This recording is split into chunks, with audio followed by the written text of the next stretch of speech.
তোমার দুহাত ছুঁয়ে শপথ নিলাম, থাকবো তোমারই আমি কথা দিলাম। তোমার দুহাত ছুঁয়ে শপথ নিলাম। এই গানটি অল ওভার পাকিস্তান, HMVর যে ডিস্ক সেল হতো তাতে অল ওভার পাকিস্তান মেহেদি হাসান সাহেব, নূরজাহান, আরিন পারভিন, রুনা লালা, সাবিনা ইয়াসমিন, ফেরদৌসী রহমান আপা, আঞ্জুমান আপা, বশির রহমান সাহেব, মেহেদি হাসান সাহেব, তাদের যে ডিস্কের বিক্রি তাতে এটা অল ওভার পাকিস্তান 7 স্ট্যান্ড করেন। তো আমরা আপনার আসলে অনেক আধুনিক গানের কথাই জানি, যেগুলো দর্শক প্রিয়তা, শ্রোতা প্রিয়তা এতটাই যে আজকেও সেগুলো টিকে আছে। যেমন আমি একটা গানের কথা আমার এই মুহূর্তে মনে পড়ছে, যে সাগর দেখে তৃপ্ত দু চোখ মুগ্ধ তোমার মন, জানো না তো তার বুঝনিতটা ঢেউয়ের আড়ালে ঢাকা কত ক্রন্দন। এই যে গান, এই যে অসাধারণ কথা এবং সুর যে, এবং আপনাদের গায়কী, তো ওই সময় আসলে আপনার অনেকগুলো আধুনিক গানই মনে করতে পারি যে, খালি আমি একটা বলি, আমার একক না, প্রত্যেকটা শিল্পীরই। কালার এক্সপার্ট, জর্জ স্যাপ এবং মাইল্ড অন হ্যান্ডস টেকনোলজি সমৃদ্ধ অরিক্স ক্রিস্টাল ওয়াশ আপনার লন্ড্রি এক্সপার্ট। হ্যাঁ, আধুনিক মনে করেন যে জিনাত রানের একটা গান ছিল, ওই চোখেতে কাজল, মানে একদম পুরা আলাদা স্টাইল। এটা আজাদ রহমান সাহেব সুরার পর, এবং তখন যারা সুরকার ছিলেন শুদ্ধ আহাদ সাহেব, সমর দাস, ধীরালি সাহেব, শেখ সাদি খান, খন্দকার নুরুল আলম সাহেব, আলী হোসেন সাহেব, যারা বেত আলম খান, এটা খুব কম করতেন, কারণ সিনেমাতে তারা বেশি ছিলেন, কিন্তু বেতারে 2-1টা গানই করতেন আর কি। আচ্ছা, সিনেমার কথা যখন আসলো, আসলে আপনি তো আপনি বেতারে যে গানটা বললেন আমি ওইটা বলে নিই। হ্যাঁ, যে সাগর দেখে তৃপ্ত চোখ মুগ্ধ তোমার মন, এটা যখন করলেন, এটা গীতিকার ছিলেন মোহাম্মদ রফিকুজ্জামান সাহেব। মোহাম্মদ রফিকুজ্জামান সাহেব লেখে সব করে দেখে যে হয় না, উনি তখন 600 গান পুড়ে ফেললেন। 600 গান পড়ার পরে এই গানটাই প্রথম উনি আবার লিখলেন। আমার জীবনে একটা শ্রেষ্ঠ গান গাওয়ার সুযোগ হলো আর কি। অনেক আধুনিক গান ওই সময় আপনিও গিয়েছেন, বা আপনার সমসাময়িক যারা ছিলেন সবারই ওই সময়টাতে আসলে আধুনিক গানের একটা জোয়ারই ছিল, A to Z। হ্যাঁ, A to Z।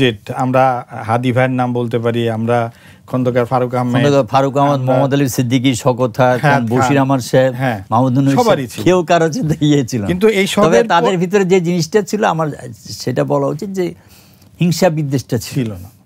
এক ধরনের কম্পিটিশন ছিল, কিন্তু সেটা হচ্ছে মানে একেবারে ওই মারামারি পর্যায়ে না, মানে কি বলা যায় যে এটা নিজেদেরকে আরো বড় করে তোলার একটা কম্পিটিশন।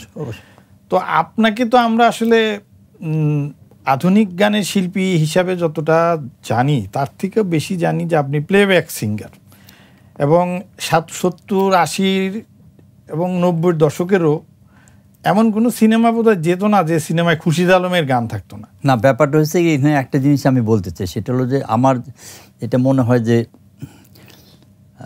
নায়করাজ রাজ্জাকের লিপে আমি বেশি লিপসিং করেছি, ঠিক ভয়েস দিছি। এটার কারণটা যে আমার যেটা বিশ্বাস, সেটা হলো যে ওনার ভয়েসে আগে লিপে আগে ভয়েস দিতেন মোহাম্মদ আলী সিদ্দিকী এবং খন্দকার ফারুক আহমেদ। এই দুজন যখন মারা গেল, তখন ম্যাচ করার মতো কোনো পাচ্ছিল না। তো হঠাৎ ওই বন্দি পাখির ওইটা হওয়ার পরে, আর আপনার সত্যদা আমাকে দিয়ে একটা গান গাওয়াইছিল, সেটা লিপসিং করেছিলেন জাফর ইকবাল সাধারণ মেয়ে ছবিতে। আবার এই সত্যদা আবার আমাকে দিয়ে আপনার মানুষের মনে ছবিতে একটা গান গাইছিলেন, ছবি যেন শুধু ছবি না, আজ কেন তাই মনে হয়। এটা গাজী ভাইয়ের লেখা এবং সত্যদা শুরু করে, এটা রাজ্জাক সাহেবের লিপে আসে। তখন থেকে যারা সুরকার তাদেরই একটা হয় যে এই খুরশিদ আলমকে দিয়ে ফিল আপ দি ব্ল্যাঙ্কস করা যাবে, ঠিক আছে, ওই দুইজনের। তারপরে সত্যি কথা বলতে কি, রাজ্জাক ভাই আমার জীবনের প্রথম যে গানটি গেয়েছিলাম বন্দি পাখির মতো, সেখানে একটা ঘটনা ঘটেছিল। সেটা হলো যে ওই বললাম না, আজাদ রহমান সাহেব আমাকে আগে গান শিখে রাখতো। তো উনি আগন্তুক ছবি পেয়েছিলেন, এবং এর আগে উনি নিজে কলকাতায় আপনার প্রিয়ঙ্গদা বলে একটা ছবি করেছিলেন, সেখানে মানবেন্দ্র এবং প্রতিমা মুখোপাধ্যায় বন্দ্যোপাধ্যায়কে দিয়ে গান গেছে। তা আমাকে দিয়ে এখানে আপনার উনি যে এক সোলো গান গাবেন, এটা উনিও ভাবেন নাই, আমিও ভাবিনি।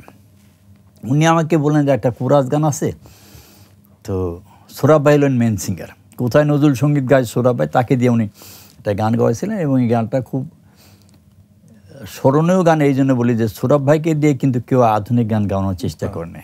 He is the first man যেখানে চেষ্টা করেছিলাম। তো গানটা ছিল সৌরভ ভাই মেন সিঙ্গার, আমরা 3 জন ছিলাম, মানে ধোয়া বলে যেটা, ধোয়া ধরে না, ধোয়া, হ্যাঁ, ওইটা ছিলেন আব্দুর রব বলে একজন পল্লীগীতি শিল্পী ছিলেন, শ্রীনগরে বাড়ি।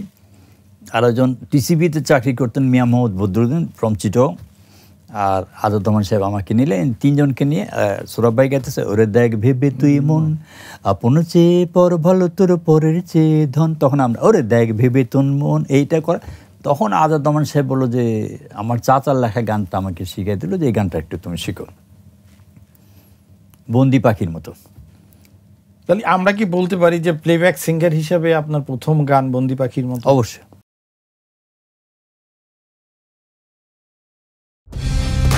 কালার এক্সপার্ট, জর্জ স্যাপ এবং মাইল্ড অন হ্যান্ডস টেকনোলজি সমৃদ্ধ অরিক্স ক্রিস্টাল ওয়াশ আপনার লন্ড্রি এক্সপার্ট।